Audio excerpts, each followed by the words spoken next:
Hello everyone, you are a private investor on the channel. My name is Pavel. Today, we are going to talk about one of the most underrated topics in personal finance, about expenses. Why it is so important to take them into account, how they directly affect the achievement of financial goals, and especially the path to financial independence. I'll also show you how I keep expense records myself, how it helps me make investment decisions, and how you can do the same. I have already talked about my approach on the channel once, but since then, it has changed a little and it's time to update it. Be sure to like, subscribe to the channel, and let's get started. Many people focus on income and investments, but forget that it is expenses that determine how much you really have left for the future. Any financial strategy, financial plan is based not only on how much you earn, but also on how much you save.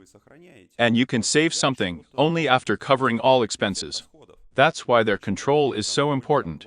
In addition, knowing the average monthly expenses, you will be able to understand what size of airbag you need, calculate how much money you will need to live without work, and even determine the amount of passive income needed to achieve financial independence.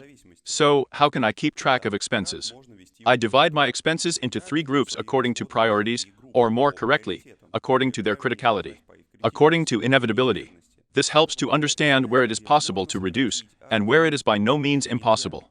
The first group is basic expenses, security.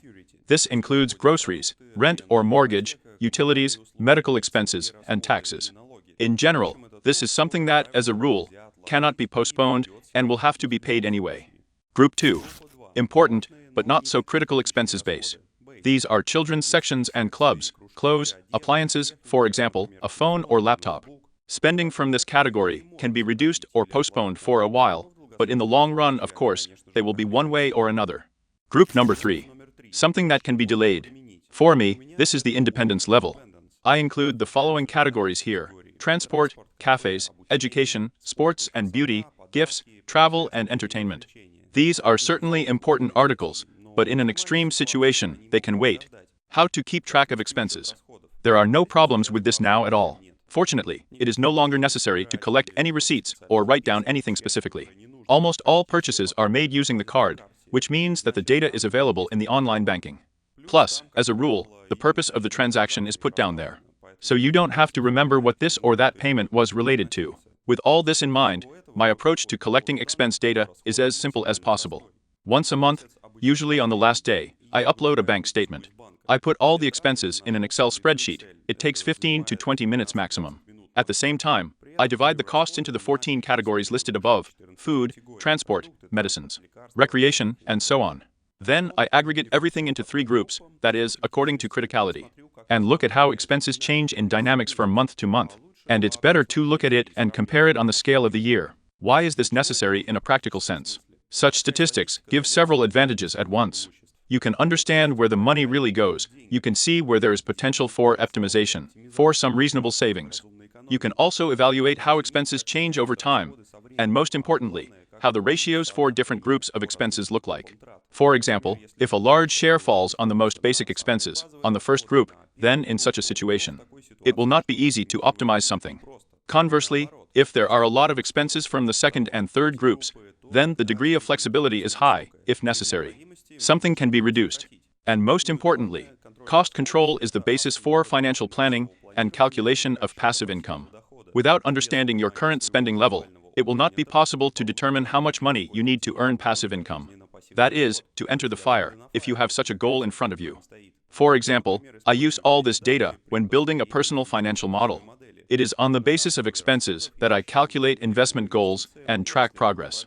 By the way, my 3 groups of expenses are not just systematization, they are 3 levels of financial goals. At first, I wanted passive income to cover my basic expenses, security, then important, but less critical base. And then, the rest of the regular spending is the independence level. At the moment, my portfolio and passive income firm, it already allow me to close all these 3 goals.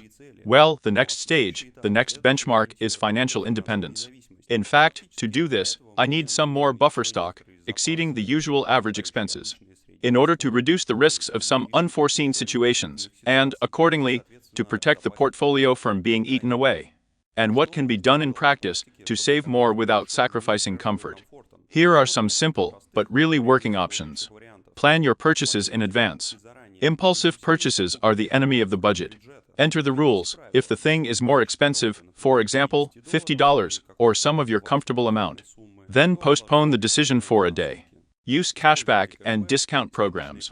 Even if it is 1 or 2%, then it can be a decent amount per year, especially with regular spending. Buy products from the list. It's trite, but it significantly reduces spontaneous purchases, so you can save up to a third.